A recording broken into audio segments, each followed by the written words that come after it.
second thing I want to bring forward is that the private sector response has been very strong. Ford Foundation, Rockefeller, really came forward, many foundations, to begin to say, well, we're going to have to do something, and maybe we're going to have to replace this money on the private side, maybe we're going to make a stronger advocacy on the public side, but we're going to do things. So with the Warhol Foundation getting, I think, things started, at least in the order that things happened, in 1999 they created Creative Capital. How many of you are familiar with Creative Capital? I assume most of you in this room would be. So Creative Capital at this point has committed about $20 million in financial and advisory support to 325 projects. Ruby Lerner, I was with all those folks over the last few days because of grant makers in the arts. One of the things that she and Judah Lee Reed from Link, Leveraging Investments in Creativity, made the point of is that one of the things that happened is that we stepped back from fellowship as the only important support to artists to think about the broadest way and range of services, professional development, health insurance, and space that was really required to support artists' work. And so a lot of what's developed in support of artists over the last decade has not been solely focused in fellowship, but we now have a much better and more robust infrastructure and set of organizations to work from. And so that's been positive. Creative Capital's doing some great work. Come along and then in 2003, Investing in Creativity, which was a report that was supported by Ford, Rockefeller, and about 35 foundations altogether, was created by the Urban Institute. And it really painted the picture of this broad spectrum of need. And from that effort, Link, Leveraging Investment in Creativity, was created to really work to create creative communities across the United States that would create their infrastructure to support artists. And that has been a successful program, and now they are working strongly in space, in health and insurance issues, and are a binding force in terms of artists' concerns and interests in the country. And then the last of those, and you'll hear from someone from U.S. Artists today, U.S. Artists began to be moved. Susan Beresford, who is their board chair and was chair of was the president of the Ford Foundation, was a mover and shaker, and U.S. Artists has now provided about $10 million to 213 artists in grants of $50,000. These are fellowships. These are true fellowships. And they have, again, set the standard. And one of the other things that I think is perhaps a gain in the last 10 years is that we've learned to address a far greater range of practices and aesthetics amongst our artists in America.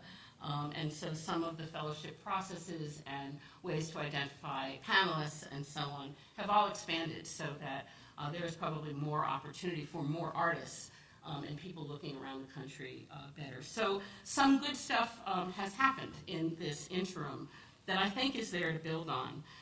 When I spoke directly to our advocates in D.C. and said, so what's going on with legislation around visual arts, in particular around fellowships, I heard a couple of things.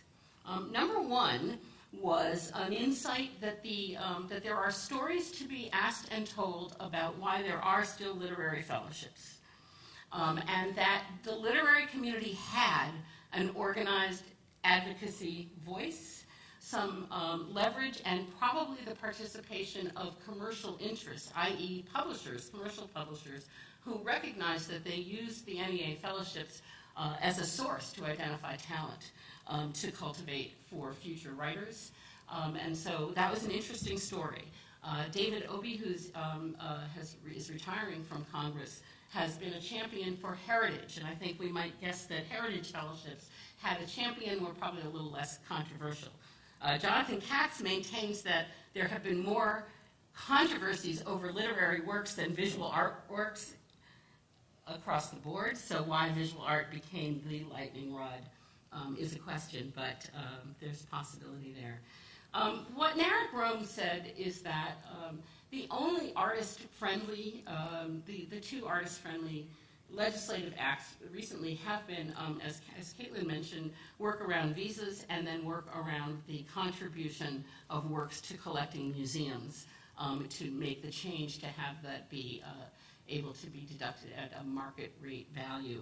Other than that, he said, we really don't have sources outside of this organization, artist community, that are speaking regularly for artists and bringing artist issues to the policy table. And so my message really is that it may not be the time for a legislative push, but it's absolutely the time to build the networks, the coalitions, and find the champions to speak to visual artists and artists at large in the country in terms of policy and fellowship. The opportunity, we really need to get there so that when the opportunities happen, we're ready for them, or when the tipping point happens, we can really create that to happen. So there are a lot of people that, like Wayne, have had experience and been there. And one of the things that I would recommend highly from my experience in my quick interviews is getting their stories on paper. I spoke to Helen Bruner, who was at the National Association of Artists Organizations, and recognized that there are a lot of people who saw the game from behind the scenes and could shed a great deal of light. So it would be great to start there, I think. I think that we have allies within the National Endowment for the Arts on the council, on the president's committee. That's not the hard work. The hard work are getting champions besides ourselves to speak with and for us and to be talking together to build that case. And Americans for the Arts is definitely ready and willing to work with folks that can, as that comes together. Great, thank you, Barbara. Now, Wayne, you wanted to comment some more. Yeah, a couple things I forgot. I was listening to this that happened during that Mapplethorpe trial when Dennis was on trial. Was that the Fine Arts Fund in Cincinnati, the largest funder, withdrew its funding from the Contemporary Arts Center, as did many of the other funders. But that Dennis's colleagues in the other major institutions withdrew away from Dennis and said, stay away. Don't get your photos taken. Don't go on stage with Dennis, which I think took us all aback that his own colleagues were saying, whoa, this is too dangerous. The people who didn't step back were the taxi drivers, the people in the street, from the drugstore downstairs. And as he came out of the trial, the rousing cheers, attaboy, Dennis, protect us. That was coming from the folks on the street who understood the issue better than folks who should have, but didn't. And I think that was profound because, again, it became catalytic for change in much the same way that Kent State shootings did. I hate to say I was there for that, too. That in Ohio, yeah. And that changed a whole generation of people and the way they thought. And again, coming back to Dennis, what we did is we were honest about our conversations. We brought Tim Miller in when Tim was so controversial to talk to my board because he was a performance artist, he was gay, he talked about his life as a homosexual. My board was conservative. As far as I know, nobody was gay. And primarily at that time, very mixed. They listened and asked questions of Tim. And when they came out of it, they said, what is the big deal about this? Why is everybody so concerned? Karen Finlay. We carefully had conversations. And I think the more conversations one can have and not shy away from controversy, the better off we're going to be in the long run. It's what Ellen DeGeneres is doing right now on Facebook and Dan Savage is doing about the bullying and the youth suicides. They're speaking up, they're being honest, and they're facing what could be, what is a big controversy with honesty. And that conversation, if it's kept going, like the one that we had, is going to make the difference in the national conversation of who we become in the next 10 years. Thank you. So did you have a policy of don't ask, don't tell at your board? No. I'm just, We did. I used to challenge my staff. In fact, there's a council member in the room right now. She's going to probably take this back. But I'd say to my staff, okay, if you can tell me who's had plastic surgery, I will take you out to dinner, send you to New York, etc. And after every council meeting, they'd come back and say, I know who. I know who. And they'd check off the boxes. Unfortunately, what they didn't realize, nobody ever won, because they never realized there was a man who had plastic surgery. And I waited until I retired to say, you fools, it's not just the women. Look.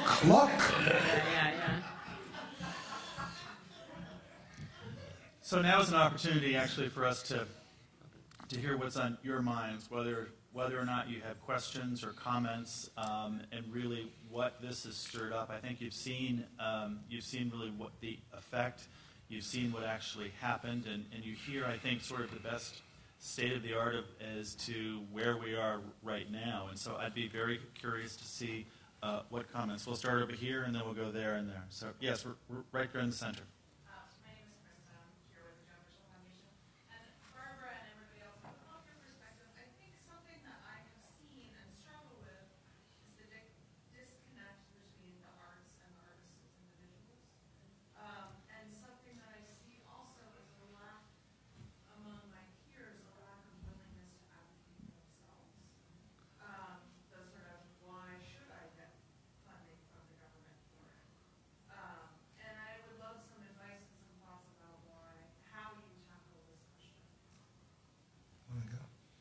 Well, I think we have not done enough to help artists organize themselves in their self-interest. I think that we have been focused much more on our peers and only even recently on our trustees to really engage them as well as we can, and those partners in the community that speak for us.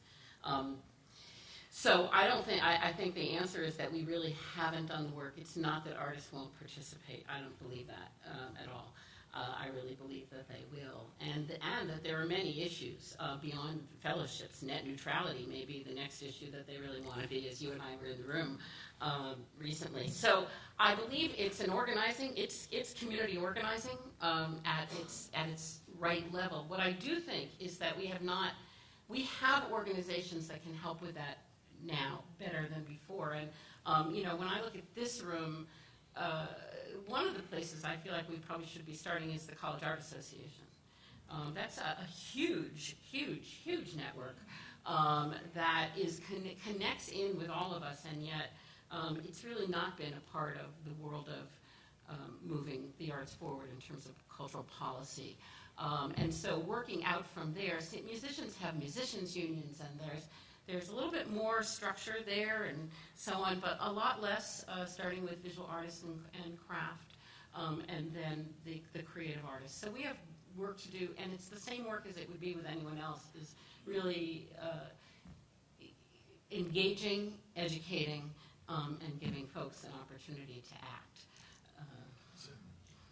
well, I was just going to say, when you mentioned the CAA, and I'm non-academic, it just seems to me you're going back to that pool of people who have jobs, have health care, and are academics. And I would rather see you focus on people who are the real entrepreneurs among the artists, people who are out there working, making art, and having to participate in capitalism.